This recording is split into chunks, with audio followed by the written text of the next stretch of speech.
Bienvenidos a otro episodio de nuestro podcast académico llamado La Antigua Roma, un viaje al pasado. Yo soy Wilton. Y yo soy Erika y hoy vamos a hablar de algo que a la verdad me pareció fascinante cuando lo estudiamos en clase, pues la educación en la antigua Roma. Así es, estamos en la unidad 2 de Fundamentos Filosóficos y Históricos de la Educación, donde estamos viendo las etapas en la historia de la educación y Roma es una pieza clave para entender cómo llegamos al sistema educativo que conocemos hoy. Y no solo historia antigua, Wilton, ¿verdad? Muchas cosas que hacemos en la escuela hoy tienen raíces en los que los romanos inventaron o adaptaron. Así, quédate porque esto está bueno. Bueno, para arrancar hay que entender cómo era Roma.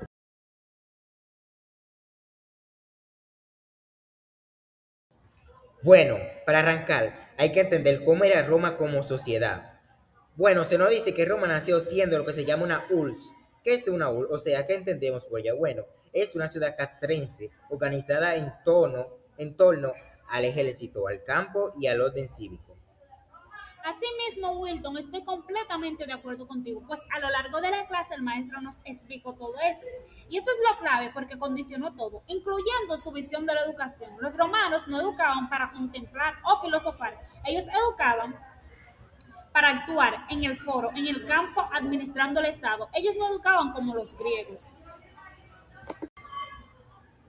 Exacto, Erika. Y esto se ve clarísimo en la evolución histórica de Roma, donde hay tres grandes periodos. El primero es la monarquía, donde fue del siglo 8 al 6 a.C. Ahí la cultura era cerrada, agrícola, con ese heroísmo militar. Todo giraba alrededor del mos Mairún, que significa la costumbre de los antepasados. Asimismo, Wilton, después viene la República, siglo V al 2 antes de Cristo. Y aquí pasa algo interesante. Roma empieza a conquistar territorios griegos y termina siendo conquistada culturalmente por Grecia. Hay una frase de Horacio que dice algo como Grecia vencida, conquista su salvaje vencedora. Eso es lo que resume todo. Me encanta esa frase, Erika, porque es una contradicción perfecta. Y luego viene el imperio, del siglo I antes de Cristo hasta el 476 después de Cristo, donde se universaliza el helenismo, pero ya con identidad romana propia. Ya no es solo copiar a los griegos, sino romanizarlo todo.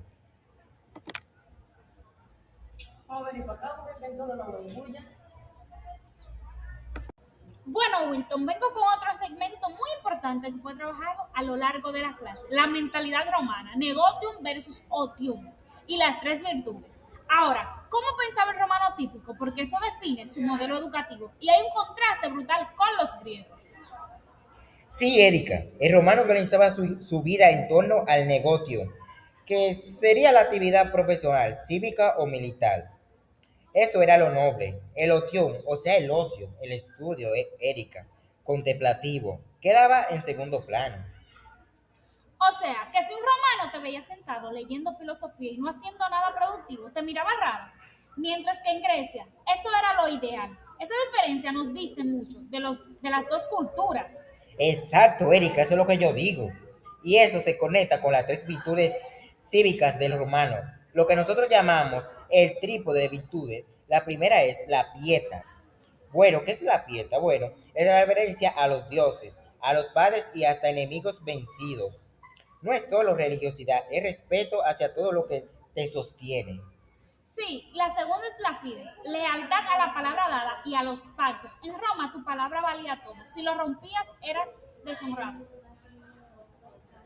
Y la tercera es la gravitas, dignidad, dominio de uno mismo, juicio justo. Eso es lo que diferencia al ciudadano romano en bárbaro según ellos mismos. Y todo eso enseñaba no una escuela con cuadernos, sino en la familia, en el ejemplo diario, en la vida pública.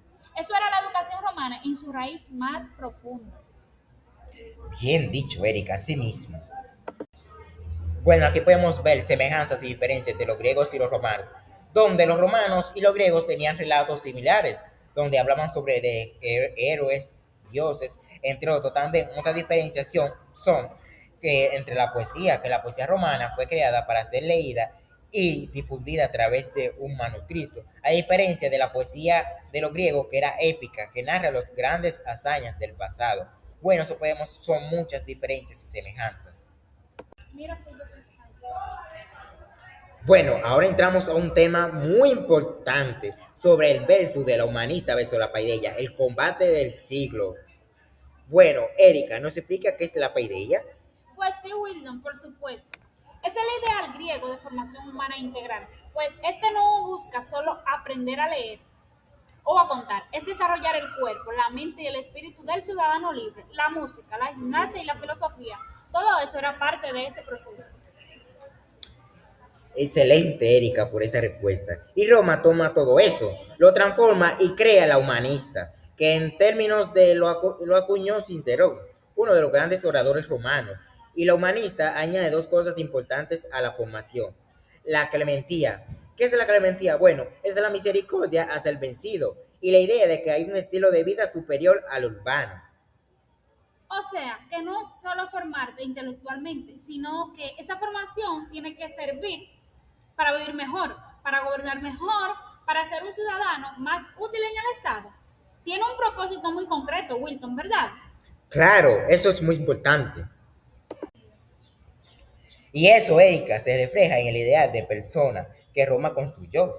Al principio era el bonus agrícola, el buen agricultor, pero con el tiempo el ideal se convirtió en el vil bonus de Cindy Peritus, el hombre de bien experto en el habla. La retórica para eso pasó a ser el centro de todo.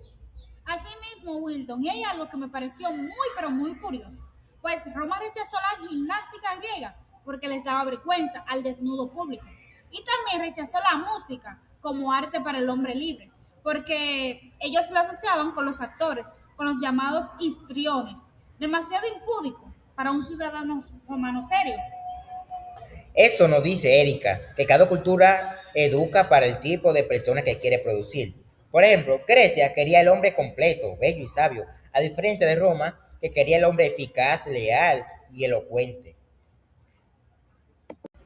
Pues otra cosa que les quería hablar, algo muy importante en lo que es la educación romana, pues era el sistema escolar y la familia romana.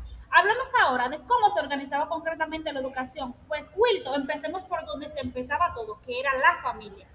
Bueno, sí, Erika, era la unidad básica de la educación en Roma, era la domus, el hogar. Pero ojo, no era una familia básica solo en la sangre como la oikia griega. La domus romana era una institución jurídica y al frente estaba el pater familias. Este tema lo tratamos cuando terminé la clase de filosofía, que con lo que se llamaba la patria potesta, un poder total y vitalicio sobre todos los miembros de la familia. Sí, así mismo, Wilton, eso suena muy autoritario, pero la madre romana tenía bastante más libertad que la griega. Podía salir, participar en la vida social, supervisar la educación de los hijos. No estaba encerrada en casa como muchas mujeres griegas. Exacto. Y en cuanto al sistema escolar formal, había tres niveles. El primero era el ludus literarius, la escuela elemental, donde el literator enseñaba a leer, escribir y calcular. Básicamente lo que hoy llamaríamos primaria. Sí, Wilton. Pues el segundo nivel era la escuela media, con el Grammaticus. Ahí ya se estudiaba la lengua latina en profundidad y los poetas clásicos como Virgilio y Horacio sería como nuestra secundaria. Bueno, Erika. Y el tercer nivel era la escuela de retórica. Con el mentor, ahí se formaban los oradores, los políticos, los hombres que iban a manejar el poder. El dominio dialéctico del lenguaje era la cima de la educación romana. Ok, eso es todo por hoy, chicos. Y para cerrar con nuestro podcast con broche de oro, queremos hablarles acerca de una reflexión final. ¿No es cierto, Wilton? Así mismo, Erika. Entonces, para cerrar, creo que la gran lección de Roma es que no fue una imitadora pasiva de Grecia, sino que ésta tomó todo lo mejor de la cultura griega y lo transformó con su propio carácter. Bueno, el carácter práctico, volitivo, orientado a la acción. Así mismo, Wilton. Y esa síntesis produjo una civilización que duró siglos y que dejó una huella que aún sentimos hoy. en el derecho, en el idioma. En cuanto entendemos la educación cívica, los maestros de hoy, de alguna manera, somos herederos de ese camino. Muy bien dicho, y como futuros maestros de educación primaria, esto nos dice que la educación siempre tiene un propósito detrás, Erika. No es neutral. Roma educa para construir un tipo de ciudadano y nosotros también tomamos esa decisión cada vez que entramos a un salón de clases. Sí, eso es todo por hoy. Si te gustó este episodio, pues sí, eso es todo por hoy. Si te gustó este episodio, cuéntale a tus compañeros. Estamos estudiando para ser mejores maestros y compartir el conocimiento en esta parte del camino. Yo soy Witton. Y yo soy Erika. Hasta el próximo episodio. Bye Bye. bye.